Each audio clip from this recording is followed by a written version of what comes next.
3 ways to know if someone blocked you on WhatsApp. Let's get started. First, launch your WhatsApp and navigate to the chats page. Go to the chat of the person you think blocked you. Type a message and hit the send icon. If your message always shows one tick and never turns into 2 ticks, that's a strong sign you may be blocked. Check profile picture and info. From the chat, tap on the contact's name at the top. Look at their profile picture and info. If you only see a blank default icon and no status or updates, that could mean you have been blocked. Lastly, try to add them in a group. Open any group chat in WhatsApp, tap the group name at the top, scroll down and select Add Members. Try adding the contact in question. If you get a not added pop-up message, that confirms the person has blocked you. You can also try making a WhatsApp call to the person.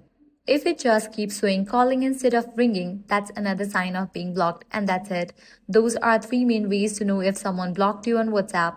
If this guide helped you out, do not forget to like, share, and subscribe.